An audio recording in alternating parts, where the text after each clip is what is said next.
a alimentação, o sono, tudo isso. Vamos lá, veio uma pergunta aqui da Gabi. Essa aqui também é muito interessante. Ela já falou e já avisou, ó, faço terapia.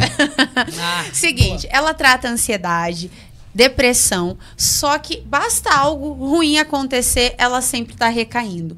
O que seria isso? Ou seja, mesmo fazendo terapia, mesmo acompanhando, né, mesmo tratando, ela tem essas recaídas. Como resolver isso, doutoras? Eu falei aqui, é multidisciplinar, né? Então, assim, a gente precisa resolver, né? Resolver como? Descobrir qual é na verdade, o que é causa. O que está causando, né? Eu faço terapia, ok, tá. E teus exames estão ok, teus vitaminas estão ok, dorme bem, né? Vai ter recaída, gente, tá? Não é comum ter várias recaídas quando você começa a tratar multidisciplinarmente. Mas, né, são recaídas 1, 2 vezes ao ano. E é aquela questão que a gente explicou aqui, falando sobre o ambiente. As ambientes. Né? Então, assim, como é que eu vou saber que eu fiz um bom tratamento? Às vezes o paciente chega para mim assim, né? Ele fala assim, nossa, doutora, eu trato desde os 10 anos, desde os 15 anos. E aí, com 6 meses, eu desmamo o paciente das medicações. E às vezes os pais ficam assim, assustados, né?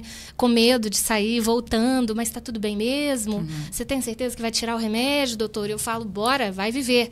Sim. E aí a questão é a seguinte... Quanto mais o meu paciente passa por dificuldade e responde bem a essas dificuldades de forma equilibrada, eu sei que o meu tratamento está funcionando. Agora, se ele só ficar bem no bom momento, significa que tem algo nesse tratamento que precisa ser alinhado. Porque existe uma coisa que eu gostaria de ressaltar aqui agora, que é o seguinte... As pessoas que fazem tratamento de saúde mental, elas acham que é assim, é uma sentença de morte, você vai viver com isso o resto da tua vida, você vai ser limitado, você vai ter tristeza profunda, você vai perder o seu norte existencial. E aí você se acostuma com isso, né? Então eu vou para terapia com um psicólogo 2 vezes no mês, 1 vez por semana, eu vou 1 vez por mês no médico, vou tomando medicação, aumentando dose e vida que segue. O tratamento de saúde mental, ele tem uma diretriz, né, através do DCM-5, e ele não pode ser contínuo dessa maneira. Então, nós temos até 2 anos para estabilizar um quadro de um paciente. Então, se o teu diagnóstico é ansiedade e depressão, esse quadro já deveria estar estabilizado, porque você está fazendo a sua parte. Então, a gente tem uma máxima no DCM-5 que diz assim, alguém tem que ser demitido aí. Ou o paciente que não engajou, que não está seguindo o que é solicitado, precisa ser demitido, e aí o profissional tem que ser ético e não pode ser movido por dinheiro, porque senão ele vai querer só deixar a pessoa ali pagando todo mês, né? Então, chega um momento que eu tenho que virar para o meu paciente e dizer, olha, se você não está conseguindo confiar em mim o suficiente para se submeter às técnicas, eu preciso deixar você ir. Certo? Então, eu preciso ser ética o suficiente para isso, porque isso é coisa séria, é uma doença, ela evolui, e ela vai acabar com a sua vida, ela vai acabar com a sua profissão, com os seus relacionamentos, né? Ela vai acabar com a sua saúde física. Sim. Então, eu não posso simplesmente olhar e falar, o paciente não está aderindo, o paciente... mas eu vou deixar ele aí.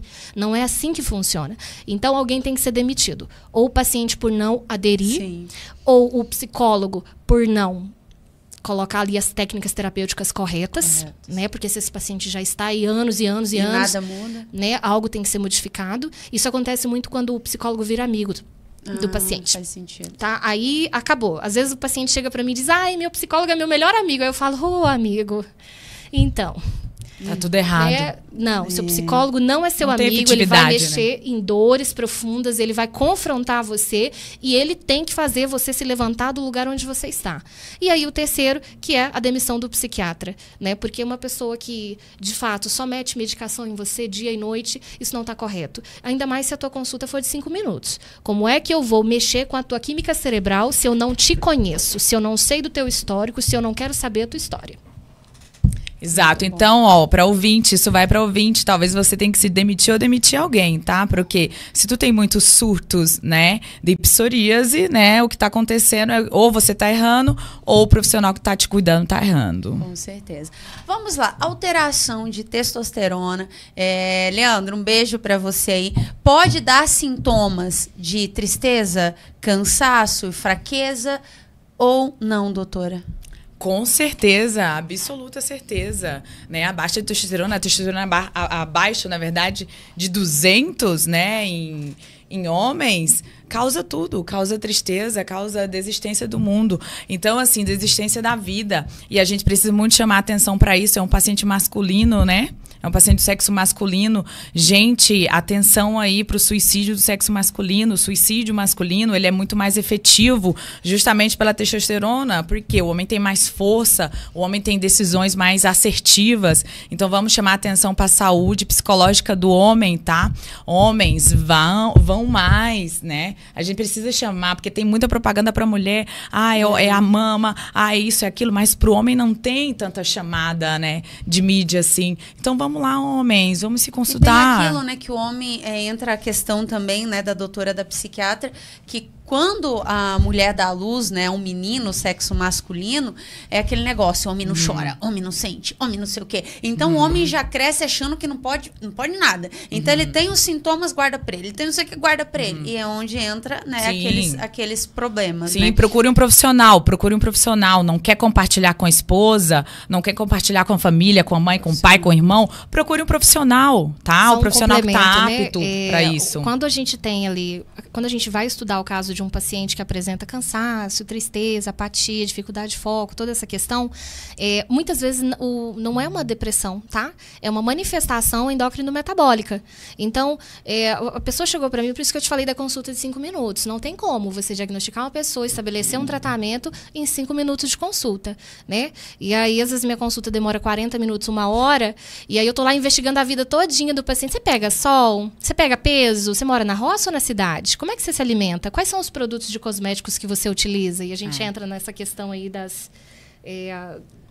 do plástico, dos né? disruptores endocrinológicos, exatamente. Está modificando ali, né? Aumentando o estrogênio nos homens. E tudo isso aí causa uma desregulação, né? E aí, esses sintomas psicológicos, eles vêm por causa do cortisol. O hormônio anabólico do homem basal é a testosterona. Então, é o hormônio que move ele. E aí, o que vai acontecer? Quando eu começo a aumentar esse cortisol e a testosterona baixa, ele começa a atuar no cortisol.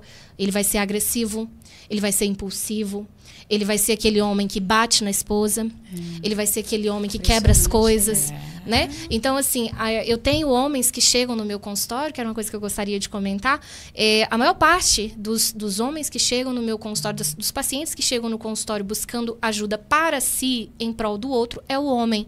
A mulher chega assim, não aguento mais, estou sobrecarregada, eu. O homem chega assim, doutora, eu não aguento mais porque eu estou destruindo meu filho. Eu não aguento mais porque a minha esposa vai me deixar.